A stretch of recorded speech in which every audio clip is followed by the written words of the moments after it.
welcome to my new office. Check out all this natural light. And it's super quiet. Do I even need that?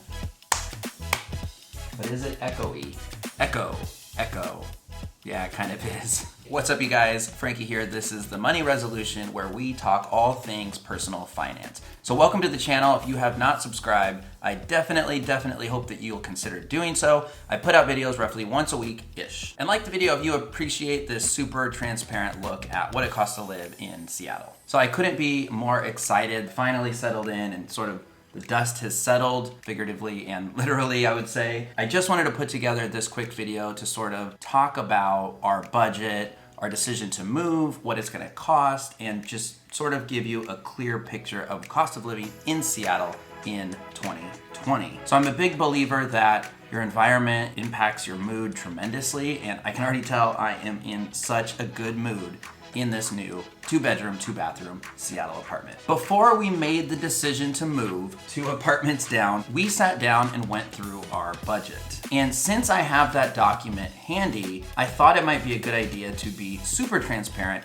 open up that document, and walk through the cost of living in Seattle for us in 2020. This should give you a really good general sense of what it costs to live in Seattle. I'll start by saying that we're in a pretty good neighborhood. Just west of us is Fremont, where it's a little bit younger, a lot of people right out of college, and a lot of apartment complexes being built. So this neighborhood is certainly very popular, and it's starting to scale upward. When we found our original apartment, which I can see from here, we super lucked into it. We were looking for a vacuum because of the dog, and I found a vacuum for sale on Craigslist. So when we dropped by, he invited us into his apartment. He showed us the vacuum, and then he said, "Do you want anything else in this apartment? Everything's for sale."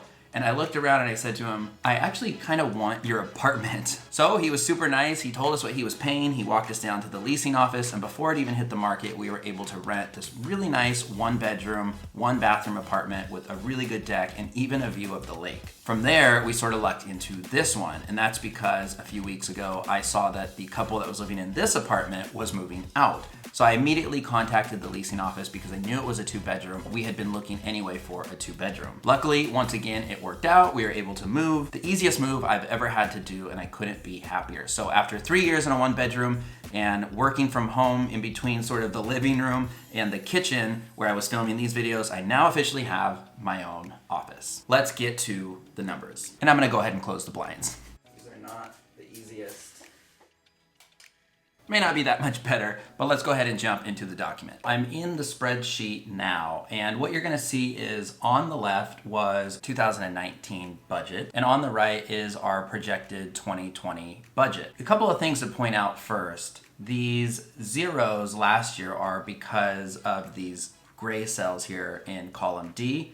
What I did last year, since I was covering all the bills and doing the credit card point game and all that, was I added those up, averages by month, and then from there, I decided on a number, a nice round number of $250 to cover all expenses every single month, even though obviously some months our expenses went up and down for utilities and that kind of thing. This just kept it super simple, so that she, meaning my girlfriend, could pay rent on the 1st of the month and all utilities on the 15th when she got paid. The exercise on the right here for 2020 is a little bit different. What I wanted to do was just break down each item line by line. So first of all, let's start with the big one, which is rent. So you're gonna see the jump from $17.46, that was very specific, up to $22.95 in the new unit. And again, this comes with a couple hundred extra square feet, slightly bigger deck, more natural light, 2nd bathroom, 2nd closet, 2nd bedroom, which is an office. I think well worth it. So based on our income, what we decided to do was divide up most of our shared expenses, 55% to me, 45% to her. So that's why you'll see monthly, mine is a little bit higher. But still, $1,262 is my rent here in Seattle for a 2-bedroom shared apartment. And hers is just over $1,000. Relatively reasonable. We might actually be on the lower end for this setup. Here you're gonna see something totally different in row 4, which is storage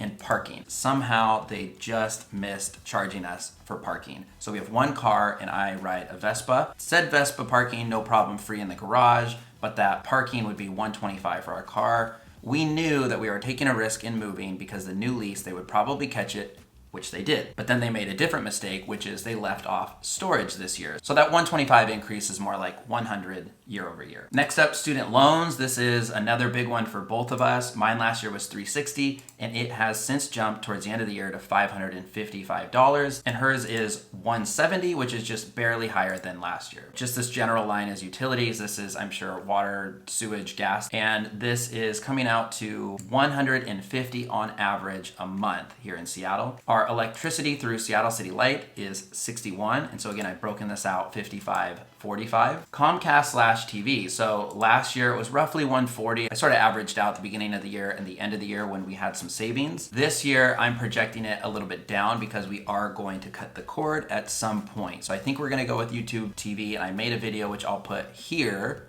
all about streaming services in 2020. Hopefully, we're gonna reduce our expense there by about $35. Our gym is not going to change. Some of these bills we do split down the middle because it just makes sense. We both go to the gym. Next up is auto insurance, and she is still on a family plan, I believe. Same with cell phone. I have actually two listed here, which is my regular auto insurance as well as my more expensive motorcycle insurance. So this is a little bit higher, and I am in the process of comparing quotes currently. Registration, I have $198 is annual for me, which recently went up in the city of Seattle, and my bike was more expensive than her car to register last year. Mine's $17 a month when you average it out and divide, and hers is $14. Renter's insurance, which is a requirement to live in this unit and provide documentation of that, is $21. Pro tip is when I change the address, they mentioned to me if your girlfriend's not on it, her items are unfortunately not covered. So I went ahead and added her. It did not cost an extra thing. Just make sure everyone that lives in the apartment or house is on the insurance plan.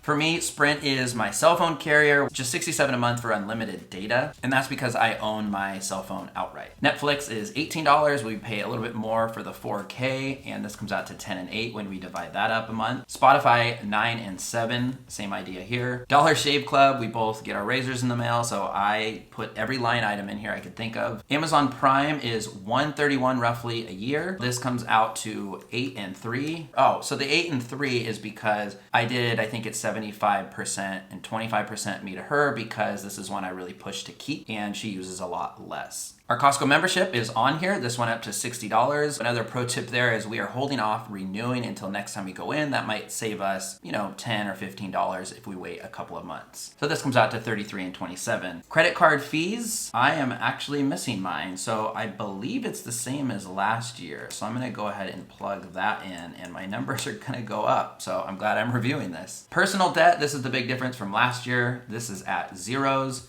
And PlayStation I decided to cut this year. So the totals here, my monthly is $2,382. These are just my expenses, my bills, my rent, those kinds of things. And hers comes out to $1,532, but she is saving quite a bit because she is on family plans for insurance and cell phone. My annual therefore is,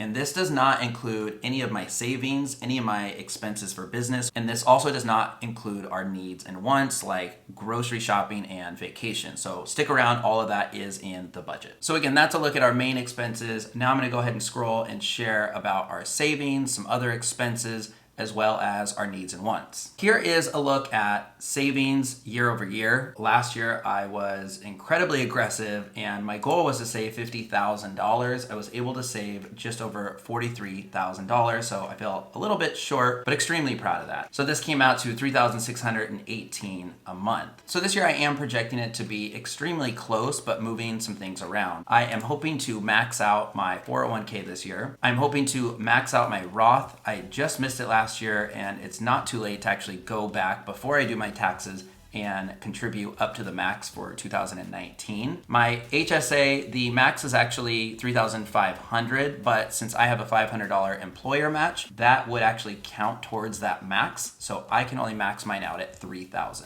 Ally Bank, I intend for now to do roughly $1,000 a month, and this is saving up for something like a really big purchase. Right now, I'm leaning towards buying a house, ideally in a perfect world 1 year from now. Last year, I was able to save $14,000. So if I come into any extra money or bonuses or get a raise, anything like that, side hustle, I would contribute more towards this account here to at least try to match what I did last year. Acorns, 1,350. This is one I've recently mentioned I'm thinking about closing down, so I'll probably do a video all about Acorns and if it's worth it or not. I think I'd rather just put this money into Ally this year.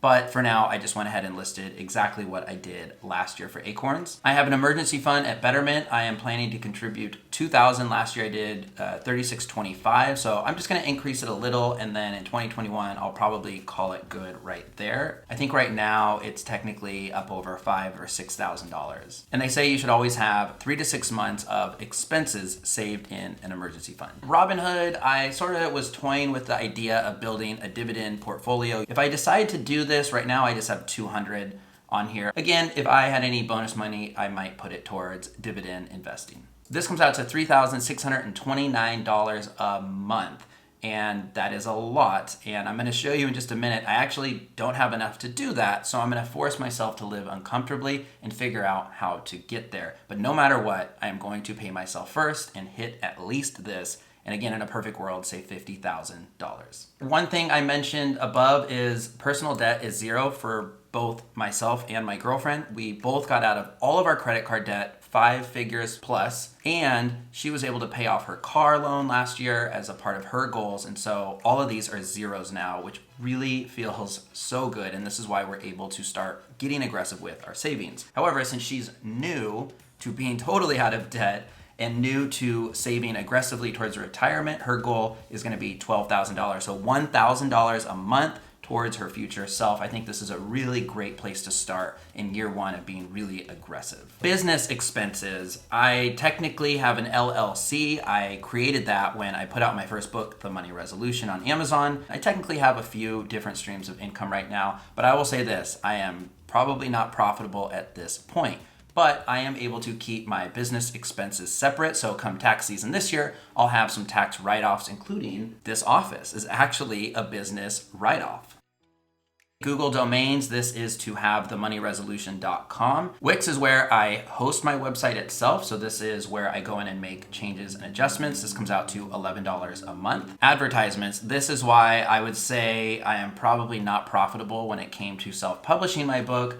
I spent on average $78 in Amazon sponsored ads. And so as people were searching for books, mine might show up at the top with a little tag that says sponsored. Unfortunately, they were costing me more than they were making me. So temporarily I've turned them off, but I am budgeting to probably turn them back on. And then ink, don't even get me started, HP. This is called the razor blade model, where you can get the printer super, super cheap, but to get the ink or razor blades, Dollar Shave Club above, you have a monthly fee, so they send me ink whenever it gets low or runs out. I am not thrilled with this setup and I hear it's going away, but for now, I'm gonna budget ink because I'm working on a second book and that requires printing a lot. I'm gonna go down here to needs, and you can see last year I started this process and then I just sort of gave up. So what we did is we sat down together and we guesstimated when it comes to our needs and our wants, and we folded this into the budget. We have our groceries, and this should say food boxes. So this would be $3,600 to me, which comes out to $300 a month. I budgeted hers a little bit lower. Just again, we kind of do the 55-45 thing here when it comes to groceries. And that comes out to $3,000 a year. That's a lot, but we cook almost every meal, so that's what it costs. When it comes to gas and car, here's where I'm able to save a bit because of the Vespa. I think I'm actually overshooting with $15 a month. Maintenance might drive her number a little bit higher. Mine is actually more like $5 a month for gas. However, I do sometimes contribute towards her car or her maintenance, since sometimes I do use it. And then pets, we are totally guesstimating here $138 and $113. We're considering getting a puppy, so it's a little bit higher year 1 than most years. When it comes down here to wants, vacations. This isn't just a big trip we want to plan or something like that. We do budget to travel. I talked about investing in yourself and how important travel is to me. So we budget for that at the beginning of the year. Haircuts, I took roughly the same as last year, which came out to about $350. So I budgeted $360 for that. Entertainment, I have $50 and $50. We don't know, we just totally ballparked $50 a month, sounds about right. Going out is also entertainment, but this might be going out for drinks or going out for dinner or something like that, which we don't do often, but it's worth budgeting, and we do live really close to a brewery that we love. Hers is a little bit higher because her girlfriends are more social than mine. That's Literally all that's about. They get together once a week, no matter what. Shopping, she's gonna spend more in that category and probably clothes, shoes, etc. I don't buy a lot of clothes or shoes very often, so I put 30. Technology, I am big into technology. I skip every other iPhone, but that means I am on track to get the new one this year, and I tend to save up and pay for it in full when it comes out. It's probably gonna cost more, but I went ahead and factored this in here, and I just wanted to point out that think of everything when you're going through your own budget for the year. Even things like this, like your credit card fees, your phone that you might need to buy or replace, repairs, car maintenance, all those things should really be in here to see where you're at. So I have a clear picture. Let's go down to totals. Business, 110, needs, 450-ish, and 485 for my wants. The grand total for everything, every single month, is just over $7,000. This isn't just to live and breathe in Seattle. This is to save. This is to have a small business. And this is to travel and everything. I'm not gonna reveal exactly what I make, but let's just say that runs me at a negative.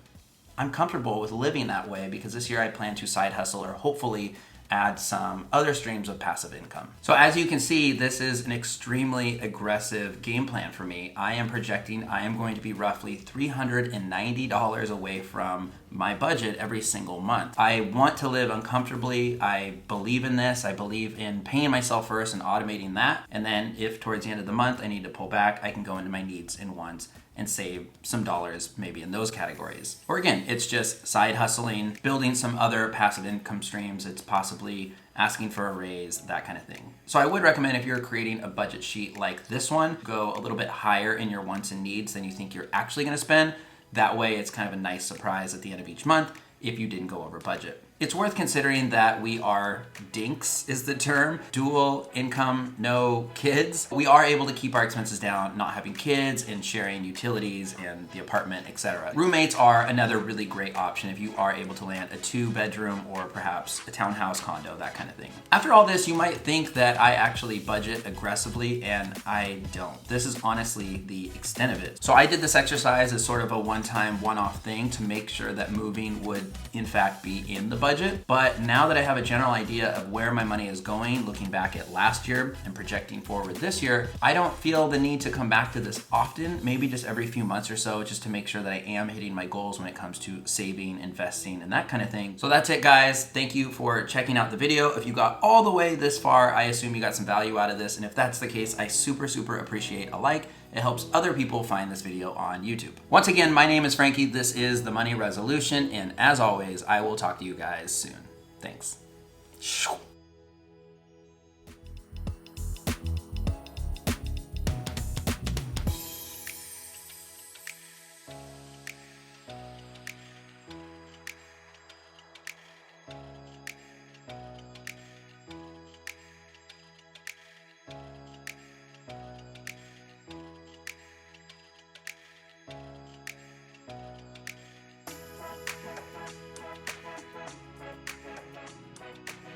If this sheet is something you really like and you want to get your hands on, I'm going to put a different version of this, maybe with some dummy numbers or something like that, in the description below. You can get to this Google Doc and then just sort of copy and paste into your own Excel or Google Doc. I'll keep the formulas built in there and everything else though to help you out.